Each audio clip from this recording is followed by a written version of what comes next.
Olá!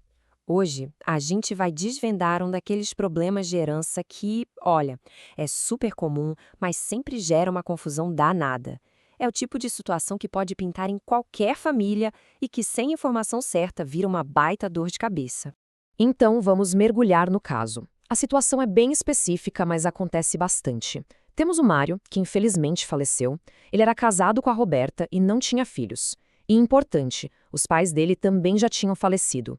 E aí fica a pergunta de US$ 1 milhão. Para quem vai o patrimônio? A esposa leva tudo? Os irmãos têm direito a uma parte? Ou a herança é dividida? É essa a questão que a gente vai resolver agora. E para não deixar ninguém curioso, vamos direto ao ponto. A resposta, segundo a nossa lei, é bem clara. Só a Roberta, a viúva, herda absolutamente tudo. Nesse caso específico, os irmãos do Mário não recebem nada. Pode até parecer estranho para muita gente, mas existe uma lógica jurídica muito bem definida por trás disso. E é exatamente essa lógica que a gente vai entender agora. A chave para decifrar o caso do Mário está num conceito fundamental do direito de sucessões aqui no Brasil. Pensa nisso como um mapa, um guia, que diz exatamente quem tem a prioridade para receber a herança. O nome técnico é vocação hereditária, mas, para facilitar, vamos imaginar uma fila.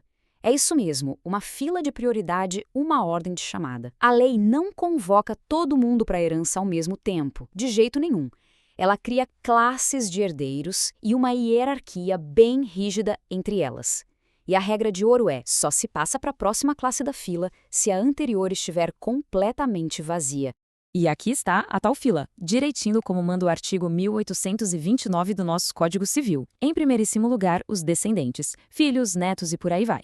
Se não tiver ninguém, a lei olha para o segundo lugar, os ascendentes, ou seja, pais e avós. Se também não houver ascendentes, aí sim, em terceiro, vem o cônjuge sobrevivente.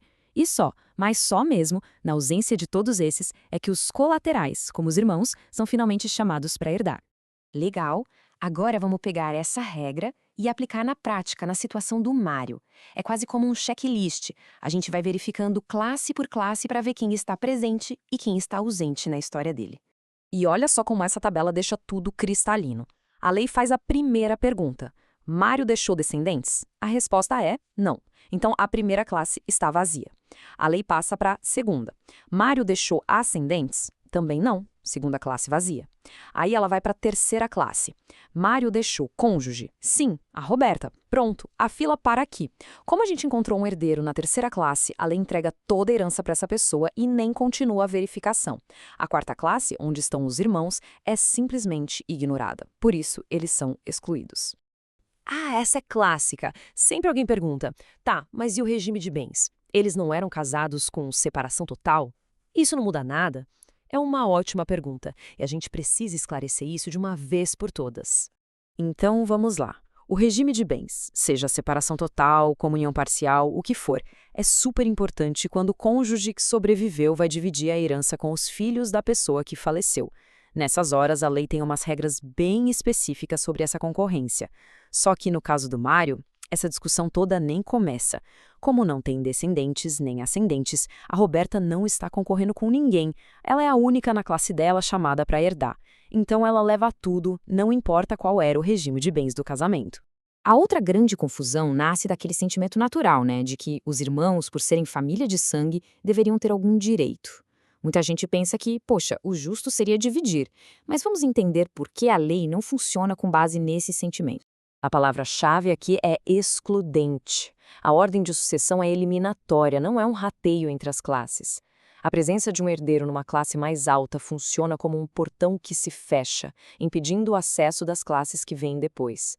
Como a Roberta da terceira classe estava lá, apta a herdar, a lei nem chega a bater na porta da quarta classe, onde estariam os irmãos do Mário. Simples assim. Certo. Já passamos pela lógica da lei, pelas confusões mais comuns. Agora é hora de amarrar tudo e resumir os pontos mais importantes, aqueles que todo mundo deveria levar dessa nossa conversa. Então, para ficar gravado, primeiro, o cônjuge é considerado um herdeiro necessário e está lá, firme na terceira posição da fila. Segundo, e talvez o mais importante, a regra da exclusão. Uma classe preenchida bloqueia a próxima. Terceiro, no cenário do Mário, sem filhos e sem pais, o cônjuge leva 100% de tudo. E por fim, a vez dos irmãos só chega se o campo estiver totalmente livre, ou seja, sem descendentes, sem ascendentes e sem cônjuge. E tudo isso leva a gente para uma reflexão final, né? A aplicação da lei é fria, é objetiva. Mas será que ela sempre reflete o que a pessoa que se foi realmente queria? Vai que o Mário quisesse deixar alguma coisa para os irmãos dele. A lei, sozinha, não tem como adivinhar essas vontades. E é aí que entra a importância do planejamento. Com o testamento, por exemplo, ele poderia ter deixado uma parte dos bens para os irmãos, desde que respeitasse a parte legítima da herdeia. Então fica a questão no ar. É melhor confiar só na regra geral da lei ou vale a pena tomar as rédeas e desenhar o próprio legado?